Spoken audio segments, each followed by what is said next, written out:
Christmas ദിനത്തിൽ തൃശൂർ മേയറുടെ വീട്ടിൽ ബി.ജെ.പി. സംസ്ഥാന അധ്യക്ഷൻ കെ സുരേന്ദ്രൻ എത്തിയതിൽ വിമർശിച്ച് സി.പി.ഐ നേതാവും മുൻ മന്ത്രിയുമായിരുന്ന വി.എസ്. സുനിൽകുമാർ ബി.ജെ.പി. സംസ്ഥാന പ്രസിഡന്റിന്റെ കയ്യിൽ നിന്ന് കേക്ക് സ്വീകരിക്കുന്നത് അത്ര നിഷ്കളങ്കമല്ല, മേയറിന് ചോറ് ഇവിടെയും കൂറ് അവിടെയാണെന്നും കുറ്റപ്പെടുത്തിയ വി.എസ്. സുനിൽകുമാർ ഇടതുപക്ഷത്തിന്റെ ചെലവിൽ ഇത്തരം പ്രവർത്തനങ്ങൾ അനുവദിക്കാൻ കഴിയില്ലെന്നും വിമർശിച്ചു. കേക്ക് കൊടുത്തതിന് ഞാൻ കുറ്റം പറയില്ല, കാരണം ബി.ജെ.പിയുടെ സംസ്ഥാന പ്രസിഡന്റ് ആർക്കും കേക്ക് കൊടുക്കാം. പക്ഷെ കേരളത്തിൽ ഒരുപാട് മേയർമാരുണ്ടായിട്ടും തൃശൂർ മേയർക്ക് മാത്രം പ്രത്യേകം കേക്ക് കൊണ്ടു കൊടുക്കുന്നത് വഴിതെറ്റി വന്ന് കേക്ക് കൊടുത്തിട്ടുള്ളതല്ല.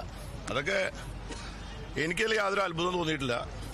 കാരണം കഴിഞ്ഞ ലോക്സഭാ തെരഞ്ഞെടുപ്പിൽ ബി.ജെ.പി. സ്ഥാനാർത്ഥിക്ക് വേണ്ടി നേരിട്ടും പരോക്ഷമായും പ്രവർത്തിച്ച ബി.ജെ.പിക്ക് വേണ്ടി വർക്ക് ചെയ്ത ഇടതുപക്ഷ ജനാധിപത്യ മുന്നണിയുടെ മേയറായിരിക്കുന്ന ആളാണ് ഇപ്പോഴത്തെ മേയർ. എനിക്ക് അദ്ദേഹത്തോട് വ്യക്തിപരമായിട്ട് യാതൊരു വിരോധം വർഗീസേട്ടനോടില്ല.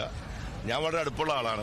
അപ്പോൾ സി.പി.ഐ മുമ്പ് തന്നെ ഈ മേയർ എടുത്ത നിലപാടിൽ പ്രതിഷേധിച്ചുകൊണ്ട് തൃശൂർ കോർപ്പറേഷൻ മേയറോടുള്ള പ്രതിഷേധം സി.പി.ഐ ശക്തമായ നിലയിൽ നേരത്തെ നിലപാട് വ്യക്തമാക്കിയിട്ടുള്ളതാണ്. ആ നിലപാടിൽ എനിക്ക് യാതൊരു വ്യത്യാസവുമില്ല. ഞാനിപ്പോഴും പറയുന്നു, അദ്ദേഹം ഇടതുപക്ഷ ജനാധിപത്യ മുന്നണിയുടെ ചെലവിൽ ഇത്തരം പ്രവർത്തനങ്ങൾ ചെയ്യുന്നതിനോട് വ്യക്തിപരമായും രാഷ്ട്രീയമായിട്ട് യോജിക്കാൻ കഴിയുന്നതല്ല. കമ്മ്യൂണിസ്റ്റ് പാർട്ടി ആ വ്യത്യസ്തമായ അഭിപ്രായങ്ങളൊക്കെ മുമ്പ് രേഖപ്പെടുത്തിയിട്ടുള്ളതാണ്. അതുകൊണ്ട്